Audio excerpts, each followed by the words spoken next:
એક જલગનીમાં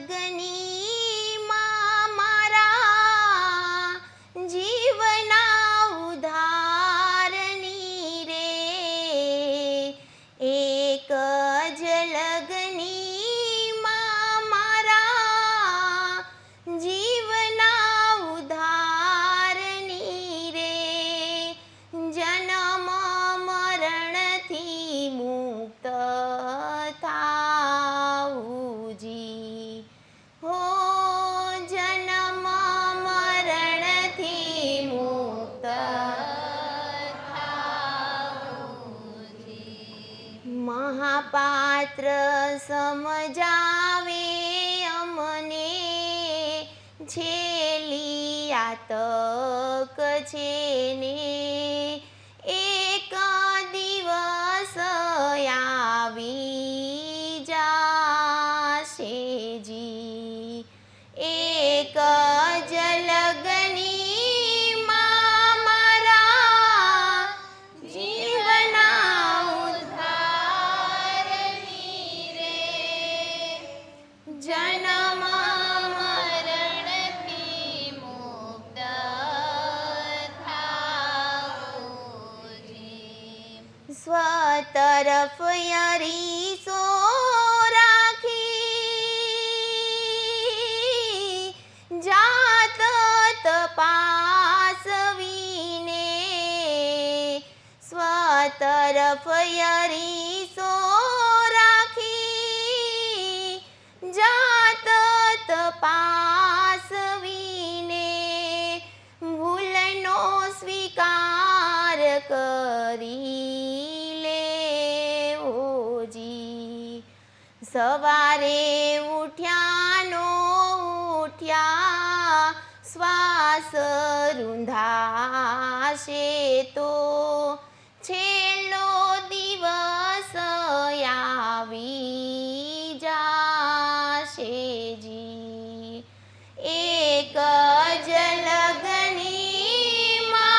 મારા જીવના ઉદ્ધારની રે, જન્મ મરણથી મુક્ત થાઉજી। પરીક્ષા લેવી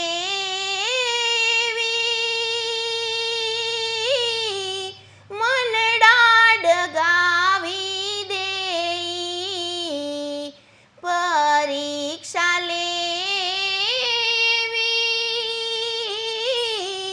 મનડા ડગાવી દેઈ, બુદ્ધિ સ્થિર કરી કરવા કામજી, માપદંડ માપેવા મંદ મંદ હસે કેવા, આટી મેલી ભ્રમમાં નાખેજી, નજીકલી એવા વાહ વાહ કરે કેવા, નજીકલી એવા વાહ વાહ કરે કેવા, એ ના થઈ તો સમજાયેજી,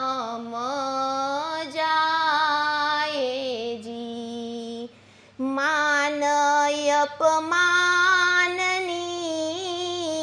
પરવા નહીં જેને, એને સદાય સાથજી, એક જલગનીમાં મારા જીવના ઉદ્ધારની રે, જન્મ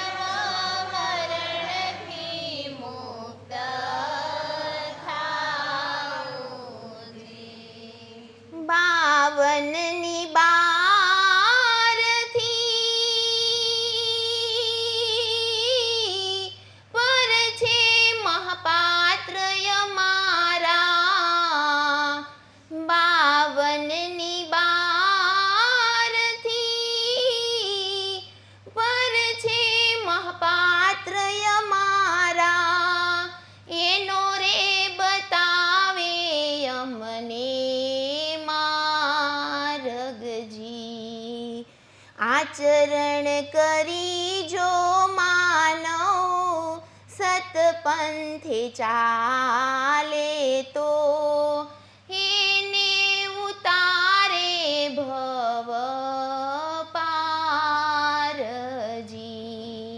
એક જ લગનીમાં મારા જીવના ઉદ્ધારની રે, જન્મ મરણથી મુક્ત થાઉજી. જન્મ મરણથી મુક્ત થાઉજી. વાહ, બધું આમાં આવી જાય ને. ખરેખર કામ કરતા કરતા ગણગણતા જાય તો કેવો આનંદ આવે, કેવા સરસ મજાનું બધું આવી જાય આમાં, કાંઈ ઘટે. શું બીજું કરવું, બસ આમાં બધુંય આવી જાય, જીવનનો ઉદ્ધાર થઈ જાય. આ જીવાત્માને ફરી ફરી આ શરીરનો ઉપયોગ કરવો પડે નહીં, નકર આ ખૂટવાનું નથી. જય મા વિશ્વંભરી. ગરબામાં જોયું ને કે શબ્દ સ્વ તરફ દ્રષ્ટિ કરીએ તો આપણને આ જન્મો જન્મના ફેરામાંથી મુક્તિ મળી જાય. 52ની 12ના શ્રી મહાપાત્ર અમારા જે રસ્તો દેખાડે એ ઉદ્ધારનો. પણ એ રસ્તો ઉદ્ધારનો આપણે ક્યારે જોઈ શકીશું? શ્રી મહાપાત્ર તો એક એક શબ્દમાં આપણને બતાવે જ છે. એમના દરેક શબ્દમાં એમનો વાત એ ઉદ્ધાર સુધીની જ હોય છે. આજે આપણને જે કંઈ પણ મળે છે એ આપણા કર્મનું જ ફળ છે, સારા કે ખરાબ એ આપણને ખબર છે. હા, પણ અત્યારે જે મળી રહ્યું છે એ આ જન્મનું છે કે ગયા જન્મનું છે એ આપણને નથી ખબર, અને આપણને ખબર પડશે પણ નહીં. તો એ 52ની 12 છે આ. 52ની 12 હોય તે આ મશીનને ખબર હોય નહીં, ન માપી શકે. અમાપ લિમિટ હોય, અમુક એના હોર્સ પાવર હોય કે આટલું એન્જિન આટલું કામ કરે, એના હોર્સ પાવર હોય. હા, એમ આપણને બધાને હોર્સ પાવર આપ્યા. એ જે હોર્સ પાવર જેને બનાવે છે એની પાસે તો કેવડા હોર્સ પાવર છે. બહુમાં બહુ જેટલી આપણી ટેકનોલોજી અત્યારે આવી એ બધું જે કાંઈ છે એ બધું 52ની અંદર. અને જ્યારે આ બધું 52ની અંદર આપણી બુદ્ધિ એટલી બધી, આ મોબાઈલ કોઈ પણ સંશોધન થયા એ બધી આપણી બુદ્ધિ 52ની અંદર. અને આ આપણી બુદ્ધિ જે બનાવી એ જો હાલો કોઈ પણ સંશોધન કર્યું, દાખલા તરીકે આ રણછોડે આ વસ્તુનું કર્યું, આપણે વખાણ કરીને બધું કરીએ, બનાવ્યું એને, પણ એ જે એને ઓલી બનાવી છે બુદ્ધિ એ કેવી છે એને કોઈ જોયું આપણે? હે, તમે જોયું? લખતા હશો, હવે વિચાર તો અહીંયા છે, લખવાનું અહીંયા, બધું લખાતું થતું છે. આ કેવી ટેકનોલોજી, તમે વિચાર કરો, આ કેવું સાયન્સ આ શરીરની અંદર.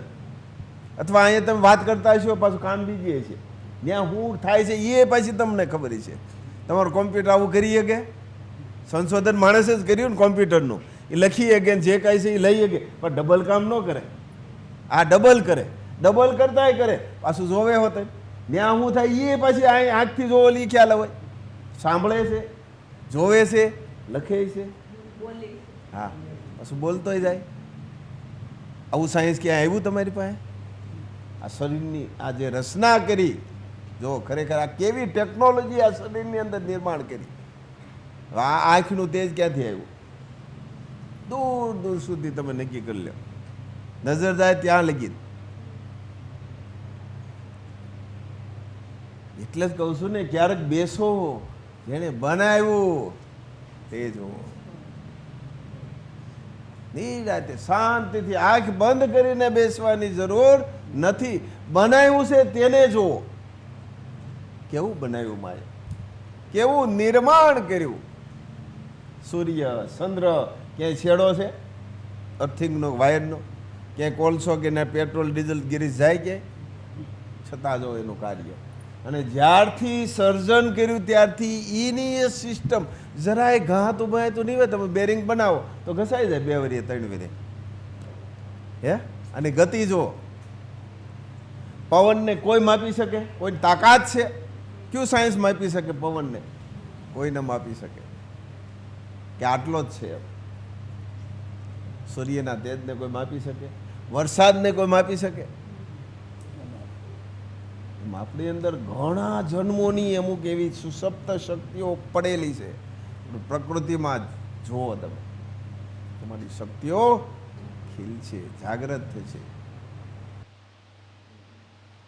શ્રી મહાપાત્રે કીધું ને કે આ જે બધા સંશોધન થાય છે એ 52ની અંદર, છતાં પણ હજી કોઈ 52 તો નથી જ પહોંચ્યું. કેમ કે વિજ્ઞાન પણ એ સ્વીકાર કરે છે કે માણસની બુદ્ધિનો ઉપયોગ હજી સુધી અમુક પર્સન્ટેજ જ કરી શક્યા છે, અને એ પણ અમુક જ લોકો હજી તો એના, અને એ પણ બહુ ઓછી માત્રામાં, એ પણ આંકડો બહુ ઓછી માત્રાનો છે. તો હજી એ તો બુદ્ધિ કમ્પ્લીટ જે 100% યુઝ કરે ત્યારે 52, અને એ પણ 52ની બાર પૂરું થાય પછીની વાત. અને આ બધું જ શેના આધારે? આપણા આધારે જ.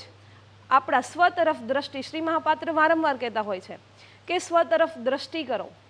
પહેલાં જ આપણે કીધું ને કે શ્રી મહાપાત્રના એક એક શબ્દમાં એ જીવાત્માના ઉદ્ધાર તરફ આપણને લઈ જાય છે.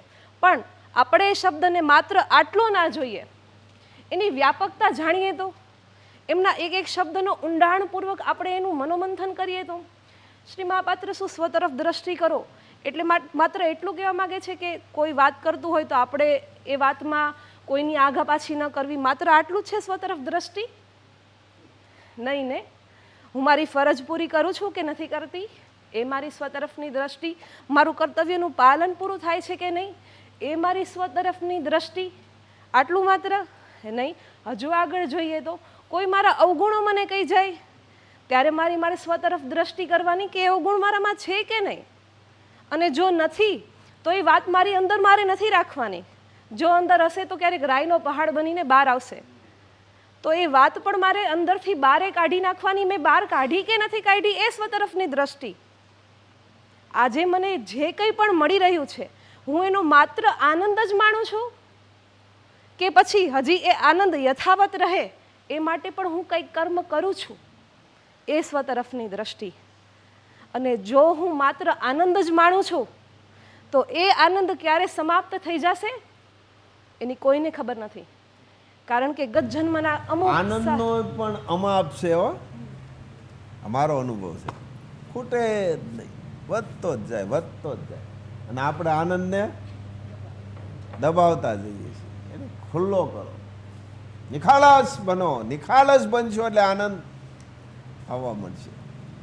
કોઈની પ્રત્યે રાગ, દ્વેષ, ઈર્ષા કોઈ વસ્તુ હોવી શા માટે ભાઈ? એનું એ છે આપણે આપણું કરી લો. સ્વ તરફ દ્રષ્ટિ રાખો એટલે આ પોતાનું સંયમ તરફ.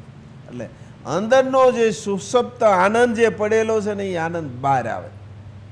નિદાનંદ, આનંદ, આનંદ કોઈ પણ સ્થિતિમાં આનંદ.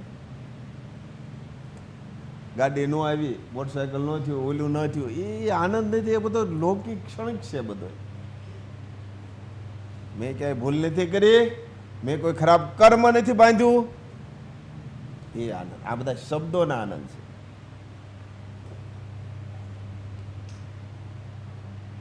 આપણે આનંદ ક્યારે માણીએ? જો 4 વ્હીલ આવી ગઈ, બંગલો બાંધી દીધો, આટલું જમીન લઈ લીધી, આટલું આ કરી લીધું, એટલે આ પ્રોપર્ટી, એ આનંદ છે. એ આનંદ નથી, એ ભ્રમ છે. એ આનંદ નથી, ભ્રમ છે. આનંદ ક્યાંય મારું કર્મ બંધાણું નથી. કર્મમાંથી તમે છે ને છૂટા પડતા જાઓ. કર્મ બાંધો નહીં, કર્મથી છૂટા પડો. સાંભળ્યું કે આનંદ પણ કેવો આનંદ? જે અનંત રહે એ આનંદ અલગ, પણ જે આપણે જોઈએ છે એ આનંદ તો સીમિત જ છે. ગમે એટલો મળી જાય એ સીમિત માત્ર જ રહેવાનો છે. પણ જે શ્રી મહાપાત્રે કીધું એ અનંત આનંદ, એ નિજાનંદ, એ ક્યારે આવે? એ અંદરથી જ આવે. એ ભૌતિક વસ્તુઓ આપણને એ આનંદ પ્રદાન ના કરી શકે. મારા જીવનમાં આજે મને જે કાંઈ મળે છે એ કદાચ નથી પણ મળતું, તો એનો હું દોષ ક્યારે પણ કુદરત ઉપર કે મા ઉપર ના આપું કે મા મને કેમ આવું નહીં, હું તો સારા કર્મ કરું છું, મને કેમ આટલું સુખ શાંતિ નથી. નહીં, એમાં પણ સ્વતરફ દ્રષ્ટિ કે હશે જે કંઈ પણ થાય છે મારા હિત માટે જ થાય છે. ત્યારે એ રસ્તો આપણને એ નિજાનંદ તરફ, એ પરમાનંદ તરફ થાય મળે એ રસ્તો. શ્રી મહાપાત્રએ કીધું ને કે આંતરિક સુષુપ્ત આનંદ છે, સુષુપ્ત શક્તિઓ છે. અને શ્રી મહાપાત્રના એક એક શબ્દમાં વૈજ્ઞાનિક દ્રષ્ટિએ પણ અને આધ્યાત્મની દ્રષ્ટિએ પણ દરેક સમન્વય છે. વૈજ્ઞાનિક દ્રષ્ટિએ કહીએ તો આંતરિક સુષુપ્ત શક્તિઓ એટલે શું, એ ક્યાં છે? એવું છે ને, સંસ્કૃતનો શબ્દ છે ને કે યથા પિંડે તથા બ્રહ્માંડે. આ શરીર આપણું શેનું બનેલું છે? પંચભૂતોનું બનેલું છે. પૃથ્વી, અગ્નિ, વાયુ, જળ અને આકાશ. જેમ મોરના ઈંડા ચીતરવા ના પડે, જેમ કૂવામાં હોય તો અવેડામાં આવી જ જાય, એમ આપણે કોની સંતાન? માની સંતાન, બરોબર છે? તો એમને જ આપણું નિર્માણ કર્યું છે. તો આપણી અંદર પણ એ શક્તિઓ માએ આપણને આપેલી જ છે. જેવી રીતના આ 5 વસ્તુ છે પૃથ્વી પર સૌથી વધારે શક્તિશાળી છે. અગ્નિની કોઈ તોલે કોઈ આવી શકે? અગ્નિનો કોઈ સામનો કરી શકે નહીં. પાણીનો કોઈ સામનો કરી શકે નહીં. પૃથ્વીનો કોઈ સામનો કરી શકે નહીં. વાયુનો કોઈ સામનો કરી શકે? આકાશનો સામનો કરી શકે? માણસની વાત થાય છે. અગ્નિનો સામનો કરીએ કે કોઈ? અત્યારે બધું હળગે છે, ઠાડ દે લે, કઈ કરી શકે ના. પવનનો કોઈ કરી શકે? અગ્નિનો, પવનનો ન કરી શકે. આ 5 તત્વો એટલા બધા પવિત્ર છે અને આ 5 જ તત્વો અને માગે ને તો સર્વનાશ પણ નોતરી શકે છે. અને એ 5 તત્વોમાંથી જ આપણું શરીર પણ બનેલું છે. એટલે 5 તત્વોની શક્તિ આપણી અંદર પણ રહેલી છે. આ વૈજ્ઞાનિક દ્રષ્ટિએ આપણે પુરાવો જોઈને તો કે આપણી અંદર આ 5 તત્વોની શક્તિ આપણી અંદર પણ પડેલી છે. આપણે અગ્નિ જેટલા પવિત્ર પણ છીએ અને આપણે અગ્નિ જેટલા વિનાશ પણ નોતરી શકીએ છીએ, પણ આપણે એને સાચો રસ્તો બતાવીએ તો જેમ જળ જેટલું નિર્મળ છે એમ આપણે પણ એટલા નિર્મળ, એટલા શુદ્ધ આપણે આપણી અંદરથી બની શકીએ છીએ. પણ જેમ જળ વિનાશ પણ નોતરી શકે છે એ વસ્તુ આપણે પણ કરી શકીએ છીએ. એવી જ રીતના પૃથ્વી, સહનશીલતા, પૃથ્વીની સહનશીલતાનો કોઈ આર નહીં.